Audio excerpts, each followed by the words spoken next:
Dumating na ang dalawa pang makakasparring ni pambansang kamao Manny Pacquiao pero sa kabila ng pagiging abala niya sa ensayo, nakukuha pa rin ni Pacman na makipagkulitan sa mga bata niyang fans. Mula sa Los Angeles, California, may news to go si Connie Season. Connie?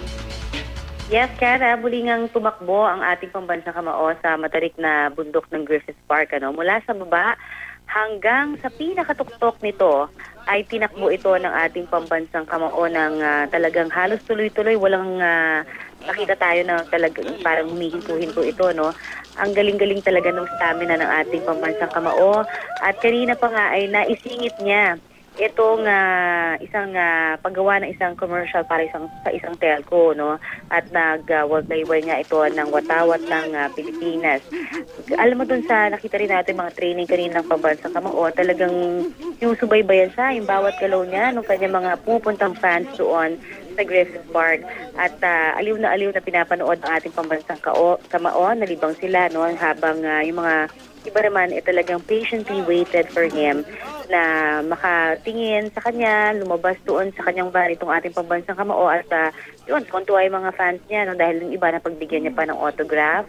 At may isang bata nga doon na nag-ala Manny Pacquiao pa, 6 years old lang ito, At nakita natin talaga yung willingness niya na pumunta doon kay Manny Pacquiao nung nagkaroon siya ng tsansa at sinabi niya, I'm your fan, may I have your autograph? At agad namang natuwa itong ating pambansang kamao at binigyan niya ito ng kanyang autograph. Bukod pa doon ay nagkaroon pa ng tsansa na itong batang ito na mapakita ang kanyang natutunan daw na moves mula kay Manny Pacquiao, parang nag-sparring sila. Ayan, kung naririnig nyo, di ba tinatanong ni Manny, what's your name?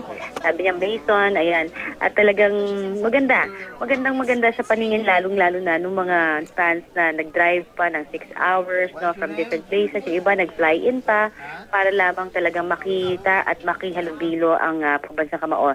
Dahil alam naman nila talagang he really takes time. Kahit na busy siya, kahit pagod na sa kanyang pag-ensayo, parati itong may oras para sa pamilya at syempre sa mga fans niya. Alam mo yung maganda kay Manny kasi sinasabi niya, alam niya yung pinagkaloob sa kanya ng Diyos, na itong kung nasaan tagumpay na kung nakikita natin yan, napakataas na niya, talagang dahil sabi niya, hindi pinangangalagaan din niya. Dahil binigay ito sa kanya ng Panginoon nga yung stature na ganito. So sabi niya, ano ba naman yung magpakita daw siya at magbigay ng kanyang autograph dun sa mga tao na talagang dinadayo pa siya. So nakita natin yung kanyang heart talaga ay naroroon para sa mga fans. Samantala, pakinggan natin ang ilang pahayag naman nitong nakasalamuhan niyang bata kanina na si Mason. I'm a big fan, Manny Pacquiao. I'm a big fan. You're a big fan. Very good, very good. Very good. Kung para sa bata rin. Very good, very good. Alright, so nakikita natin ngayon talaga na yung katuwaan na binibigay ng ating pambansang kamao sa kanyang mga fans hindi matatawaran. Kaya pabalik-balik din yung mga hindi nakatsempo kanina, na mababigyan naman itong autograph ng ating pambansang kamao. Sabi nga nila, yung makita lang nila, maaninagan lang daw nila itong ating pambansang kamao ay ang saya-saya na ibibigay sa kanilang saya talaga ito.